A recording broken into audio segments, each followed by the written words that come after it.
ಸೋಮನಾಥ್ ಜ್ಯೋತಿರ್ಲಿಂಗ ಅದು ಆಶ್ರಮಕ್ಕೆ ಗುರುಗಳ ಕೈಗೆ ಸೇರಿದೆ. ಅದನ್ನು ತಗೊಂಡು ನಾವು ಚಿಕ್ಕಬಳ್ಳಾಪುರ ಜಿಲ್ಲೆಗೆ ಬರ್ತಾ ಇದ್ದೀವಿ.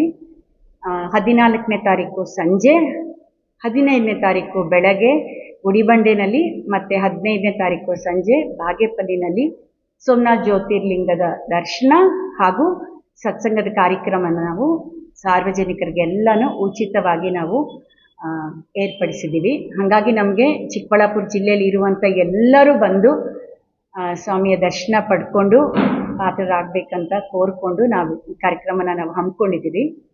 ಸೋಮನಾಥ್ ಜ್ಯೋತಿರ್ಲಿಂಗದ್ದು ನಾನು ಸ್ವಲ್ಪ ಅದ್ರ ಬಗ್ಗೆ ಹೇಳ್ತೀನಿ. ಸೋಮನಾಥ್ ಜ್ಯೋತಿರ್ಲಿಂಗ ಬಂದು ನಮ್ಮ ಆದಿ ಜ್ಯೋತಿರ್ಲಿಂಗ, ಮೊದಲನೇ ಜ್ಯೋತಿರ್ಲಿಂಗ ಸೋಮನಾಥ್ ಪ್ರದೇಶದ್ದು, ಗುಜರಾತದ್ದು. ಸೊ ಅದು ಒಂದು 1000 ವರ್ಷದ ಕೆಳಗೆ ಮೊಹಮ್ಮದ್ ಗಜ್ನಿ ಅಂತವರು ನಮ್ಮ ದೇಶನ ದಾಳಿ ಮಾಡಿದಾಗ ಒಂದು 17 ಸರಿ ಅವರು ಬಂದು ನಮ್ಮ ದೇಶನ ದಾಳಿ ಮಾಡಿದ್ರು. 17ನೇ ಸರಿ ಅವರು ಬಂದಾಗ ಈ ಒಂದು ಸೋಮನಾಥ್ ಜ್ಯೋತಿರ್ಲಿಂಗನ ಅವರು ಧ್ವಂಸ ಮಾಡಿದ್ರು, ಛಿದ್ರ ಮಾಡಿಸ್ಬಿಟ್ರು. ಆ ಜ್ಯೋತಿರ್ಲಿಂಗದ ಪ್ರತ್ಯೇಕ ಏನಾಗಿತ್ತು ಅಂದರೆ ಅದು ತೇಲ್ತಾ ಇತ್ತು, ಗಾಳಿನಲ್ಲಿ ಅದು ತೇಲ್ತಾ ಇತ್ತು ಆ ಜ್ಯೋತಿರ್ಲಿಂಗ. ಸೊ ಅದನ್ನು ಅವರು ಧ್ವಂಸ ಮಾಡಿಬಿಟ್ರು. ಧ್ವಂಸ ಮಾಡಿದಾಗ ಆ ಕ್ಷಣದಲ್ಲಿ, ಆ ಸಮಯದಲ್ಲಿ ತಮಿಳ್ನಾಡು ಪಾಪನಾಶನಂ ಪ್ರದೇಶದಲ್ಲಿ ಪಕ್ಕದಲ್ಲಿರುವಂತಹ ಅಗ್ನಿಹೋತ್ರಿಗಳು ಆ ಒಂದು ಪ್ರದೇಶದಲ್ಲಿ ಆ ಸಮಯದಲ್ಲಿ ಇದ್ದಾಗ ಆ ಬಿದ್ದಂಥ ಛದ್ರವಾದಂತಹ ಸೋಮನಾಥ್ ಜ್ಯೋತಿರ್ಲಿಂಗನ ಆ ಪೀಸಸ್ನ ತಗೊಂಡು ಅವರು ಕಾಲ್ನಡಿಗೆಯಲ್ಲಿ ವಾಪಸ್ ಅವರು ಪಾಪನಾಶನಂ ಪಕ್ಕದಲ್ಲಿರುವಂತಹ ಜಿಲ್ಲೆಗೆ ಅವರು ನಡೀತಾ ಬಂದು ಅದನ್ನು ಸಂರಕ್ಷಣೆ ಮಾಡಿದ್ರು. ಆ ಛಿದ್ರವಾದಂಥ ಸೋಮನಾಥ್ ಒರಿಜಿನಲ್ ಜ್ಯೋತಿರ್ಲಿಂಗ ಅದಕ್ಕೆ ಒಂದು ರೂಪ ಕೊಟ್ಟು, ಲಿಂಗದ ರೂಪ ಕೊಟ್ಟು 11 ಜ್ಯೋತಿರ್ಲಿಂಗನ ಅವ್ರ ಆ ಮನೆತನದಲ್ಲಿ ಇಟ್ಕೊಂಡು ಅವರು ಪೂಜೆ ಮಾಡ್ತಾ ಬಂದು 1000 ವರ್ಷ. 1000 ವರ್ಷ ಆದಮೇಲೆ ಅವರು ನಮ್ಮ ಕಂಚಿ ಪರಮಾಚಾರ್ಯರಾದಂಥ ಕಂಚಿ ಮಠ, ಶಂಕರಾಚಾರ್ಯರ ಕಂಚಿ ಮಠಕ್ಕೆ ಹೋಗಿ ಅವ್ರು ಈ ಥರ ನಾವು 1000 ವರ್ಷದಿಂದ ನಾವು ಇದನ್ನು ಸಂರಕ್ಷಣೆ ಮಾಡಿಕೊಂಡು ಪೂಜೆ ಮಾಡ್ಕೊಂಡು ಬರ್ತಾ ಇದ್ದೀವಿ, ಇದನ್ನು ನಾವು ನಿಮಗೆ ಕೊಡಬೇಕು ಅಂತ ಇದ್ದೀವಿ ಅಂತ ಹೋಗಿ ಪರಮಾಚಾರ್ಯ ಕೇಳಿದಾಗ ಅವರು ಇನ್ನು 100 ವರ್ಷ ಮತ್ತೆ ನೀವು ನಿಮ್ಮ ಮನೆತನದಲ್ಲೇ ಇಟ್ಟು ಪೂಜೆ ಮಾಡಿ, ಆಚೆ ತರಬೇಡಿ. 100 ವರ್ಷಗಳಾದಮೇಲೆ ರಾಮ ಮಂದಿರದ ಕೆಲಸ ಮುಗಿಯತ್ತೆ. 2024ನಲ್ಲಿ ರಾಮ ಮಂದಿರದ ಕೆಲಸ ಮುಗಿಯತ್ತೆ. ನಂತರ ಬೆಂಗಳೂರಿನಲ್ಲಿ ರವಿಶಂಕರ್ ಗುರುದೇವ್ ಅನ್ನೋರು ಒಬ್ಬರು ಸಂತರಿರ್ತಾರೆ. ಆ ಸಂತರಿಗೆ ನೀವು ಇದನ್ನು ಕೊಡಬೇಕು ಅಂತ 100 ವರ್ಷದ ಕೆಳಗೆ ಅವರು ಆ ಸೀತಾರಾಮ್ ಫ್ಯಾಮಿಲಿ ಆ ಒಂದು ಮನೆತನದವ್ರಿಗೆ ಹೇಳ್ತಾರೆ. ಅವರು ವಾಪಸ್ಸು ಅದನ್ನು ಸಂರಕ್ಷಣೆ ಮಾಡಿ ಪೂಜೆ ಮಾಡ್ತಾ ಬಂದು ರಾಮ ಮಂದಿರದ ನಿರ್ವಹಣೆ ಆದಮೇಲೆ, ರಾಮ ಮಂದಿರ ಆದಮೇಲೆ ಅವರು ನಮ್ಮ ಗುರುಗಳ ಹತ್ರ ಬಂದು, ಪೂಜ್ಯ ರವಿಶಂಕರ್ ಗುರುಗಳ ಹತ್ರ ಬಂದು ಈ ಜ್ಯೋತಿರ್ಲಿಂಗಗಳನ್ನು ಅವ್ರಿಗೆ ಒಪ್ಪಿಸ್ತಾರೆ. ಹೋದ ವರ್ಷ ಅದನ್ನು ಒಪ್ಪಿಗೆ ಮಾಡಿದ್ರು. ಆವತ್ತಿಂದ ಇವಾಗ ಆಶ್ರಮದಲ್ಲಿ ಈ ಜ್ಯೋತಿರ್ಲಿಂಗಗಳಿದೆ. ಈ ಜ್ಯೋತಿರ್ಲಿಂಗದ ಯಾತ್ರೆನ ನಾವು ಹಮ್ಮಿಕೊಂಡಿದ್ದೀವಿ. ಕನ್ಯಾಕುಮಾರಿಯಿಂದ ಭಾರತದ ಎಲ್ಲ ಕಡೆಯಲ್ಲೂ ನಾವು ಈ ಜಾತ್ರೆನ ಹಮ್ಮಿಕೊಂಡಿದ್ದೀವಿ. ಯಾತ್ರೆ ಹಮ್ಮಿಕೊಂಡು ಎಲ್ಲರಿಗೂ ವೀಕ್ಷಣೆ ಆಗಬೇಕು, ಎಲ್ಲರಿಗೂ ಒಳ್ಳೆಯದಾಗಬೇಕು ಅಂತ ನಾವು ಈ ಜ್ಯೋತಿರ್ಲಿಂಗದ ಯಾತ್ರೆನ ಪ್ರತಿಯೊಂದು ಜಿಲ್ಲೆ, ಪ್ರತಿಯೊಂದು ರಾಜ್ಯದಲ್ಲೂ ನಾವು ಇದನ್ನು ಓಡಾಡಿಸ್ತೀವಿ. ಎಲ್ಲರ ವೀಕ್ಷಣೆಗೆ ಬಿಟ್ಟು ಜನಗಳು ಬಂದು ಅದನ್ನು ಪ್ರಾರ್ಥನೆ ಮತ್ತು ಸತ್ಸಂಗದ ಜೊತೆಗೆ ನಾವು ಈ ಕಾರ್ಯಕ್ರಮನ ಇಲ್ಲಿ ಚಿಕ್ಕಬಳ್ಳಾಪುರಲ್ಲಿ ಸತ ನಾವು ಹಮ್ಮಿಕೊಂಡಿದ್ದೀವಿ. ಹಾಗಾಗಿ ಇಲ್ಲಿ ಚಿಕ್ಕಬಳ್ಳಾಪುರಲ್ಲಿ ಇರುವಂಥ ಎಲ್ಲ ಜನರು ಬಂದು ಅದನ್ನು ದರ್ಶನ ಪಡೆದು ಪಾತ್ರರಾಗಬೇಕಂತ ನಮ್ಮ ಕೋರಿಕೆ. 3 ಕಡೆ ಇಟ್ಕೊಂಡಿದ್ವಿ ಚಿಕ್ಕಬಳ್ಳಾಪುರ ಜಿಲ್ಲೆನಲ್ಲಿ.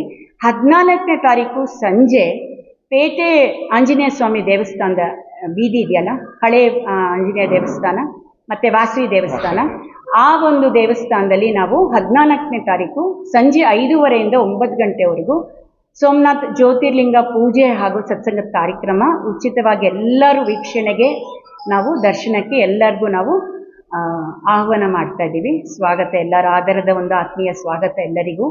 15ನೇ ತಾರೀಕು ಬೆಳಗ್ಗೆ ನಾವು ಗುಡಿಬಂಡೆನಲ್ಲಿ ಇರುವಂತಹ ಲಕ್ಷ್ಮೀ ಆದಿನಾರಾಯಣ ಸ್ವಾಮಿ ದೇವಸ್ಥಾನದಲ್ಲಿ ಬೆಳಿಗ್ಗೆ 8:30ಯಿಂದ 12 ಗಂಟೆವರೆಗೂ ಜ್ಯೋತಿರ್ಲಿಂಗದ ಪೂಜೆ ಹಾಗೂ ಸತ್ಸಂಗದ ಕಾರ್ಯಕ್ರಮ, ದರ್ಶನ ಎಲ್ಲರಿಗೂ ವೀಕ್ಷಣೆ ಮಾಡೋದಕ್ಕೆ ಇಟ್ಟಿರ್ತೀವಿ.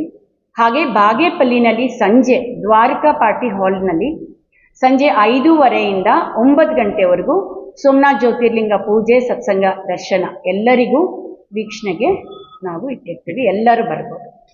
ಇವಾಗ ಇರೋಂಥ ಅಲ್ಲ, ಇವಾಗ ಏನಾಯ್ತು ಅದು ಇಲ್ಲ ಸರ್, ಒರಿಜಿನಲ್ ಲಿಂಗ ಇಲ್ಲ ಸರ್, ಒರಿಜಿನಲ್ ಲಿಂಗ ಇಲ್ಲ. ಆಮೇಲೆ ಈ ಲಿಂಗದ ಬಗ್ಗೆ ಇನ್ನು ಸ್ವಲ್ಪ ನಾನು ಹೇಳಕ್ಕೆ ಇಷ್ಟಪಡ್ತೀನಿ. ಈ ಲಿಂಗ ಛಿದ್ರವಾಯಿತು, ಆ ಲಿಂಗದ ಪೀಸಸ್ ಎಲ್ಲ ತಗೊಂಡು ಬಂದರು.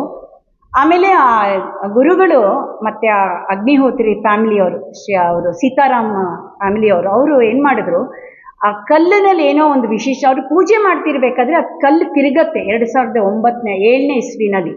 ಅವ್ರಿಗೆ ಏನೋ ಆಶ್ಚರ್ಯ ಆಗತ್ತೆ, ಯಾಕೆ ಕಲ್ಲು ತಿರುಗ್ತಾ ಇದೆ, ಇದಕ್ಕೊಂದು ಮ್ಯಾಗ್ನೆಟಿಕ್ ಪವರು, ಅಯಸ್ಕಾಂತ ಶಕ್ತಿ ಇದೆ ಅಂತ ಅವ್ರಿಗೆ ಕಂಡು ಬರುತ್ತೆ.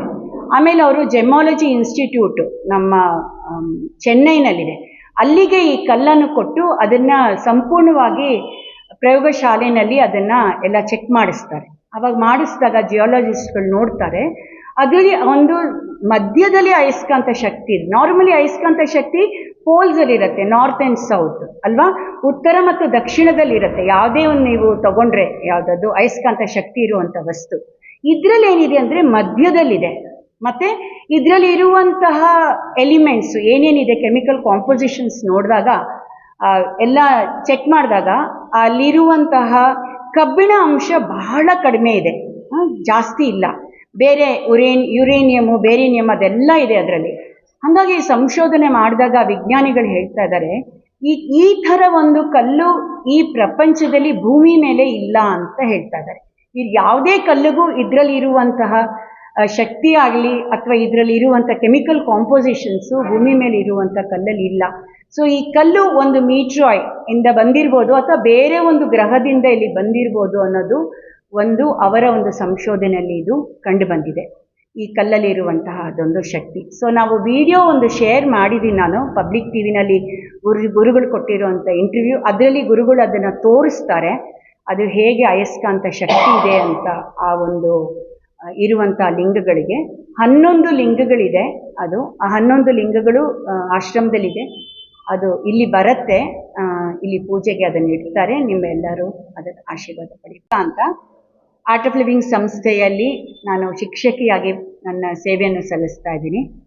ಇವರು ರಘು ಅಂತ, ಇವರು ಸತ ರಘುರಾಮ್ ಅಂತ, ಇವರು ಸತ ನಮ್ಮ ಆರ್ಟ್ ಆಫ್ ಲಿವಿಂಗ್ ಸಂಸ್ಥೆಯಲ್ಲಿ ಶಿಕ್ಷಕರಾಗಿ ನಾವು ನಮ್ಮ ಸೇವೆಯನ್ನು ಸಲ್ಲಿಸ್ತಾ ಇದ್ದೀವಿ ಬೆಂಗಳೂರಲ್ಲಿ. ಅಂದರೆ ಎಲ್ಲ ಕಡೆ ಹೋಗ್ತೀವಿ ಸರ್ ನಾವು.